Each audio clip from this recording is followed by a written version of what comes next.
തൃശൂർ മാളയിൽ കുടുംബ വഴക്കിനെ തുടർന്ന് ഭർത്താവ് ഭാര്യയെ വെട്ടിപ്പരിക്കേൽപ്പിച്ചു. മാള അഷ്ടമിച്ചിറ സ്വദേശി ശ്രീഷ്മയ്ക്കാണ് പരിക്കേറ്റത്. കൈക്കും കാലിനും ഗുരുതരമായി പരിക്കേറ്റ ശ്രീഷ്മയെ ചാലക്കുടിയിലെ സ്വകാര്യ ആശുപത്രിയിൽ പ്രവേശിപ്പിച്ചു. വിവരങ്ങളുമായി തൃശൂരിൽ നിന്ന് ലെവിൻ കെ വിജയൻ ചേരുന്നു. ലെവിൻ, പ്രതിയെ പോലീസ് പിടിച്ചിട്ടുണ്ടോ? ഈ ഭാര്യയുടെ പരിക്ക് ഗുരുതരമാണോ? വിവരങ്ങൾ എന്തൊക്കെയാണ്?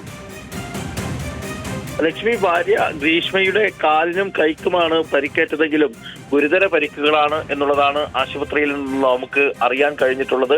ആഴത്തിലുള്ള മുറിവാണ് ഉണ്ടായിരിക്കുന്നത്. ഏറെ ചോര വാർന്നുപോയ നിലയിലാണ് യുവതി ഉള്ളത്.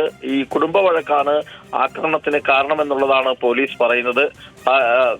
ഗ്രീഷ്മയുടെ ഭർത്താവ് വാസൻ തുടർച്ചയായ ദിവസങ്ങളായി ഇത്തരത്തിൽ പല പ്രശ്നങ്ങൾ പറഞ്ഞുകൊണ്ട് സാമ്പത്തികമടക്കമുള്ള വിഷയങ്ങൾ ഉന്നയിച്ചുകൊണ്ട് തർക്കങ്ങൾ ഉണ്ടാക്കിയിരുന്നു, വാഗ്വാദങ്ങൾ നടന്നിരുന്നു. ഈ യുവതിയെ നിരന്തരമായി മർദ്ദിക്കുകയും ആക്രമിക്കുകയും ചെയ്യുന്ന ഒരു സാഹചര്യം കൂടി ഉണ്ടായിരുന്നു. ഇന്നും ഇതേ നിലയിൽ ഒരു തർക്കവും വാക്കുതർക്കവും ഒക്കെ ഉണ്ടായപ്പോൾ രാത്രി 8 മണിയോടുകൂടി തന്റെ കുട്ടികൾ കൂടി വീട്ടിലുള്ള സമയത്താണ് ഇത്തരത്തിൽ ഭാര്യയ്ക്ക് നേരെ ക്രൂരമായ ഒരു ആക്രമണം നടത്തുന്നത്.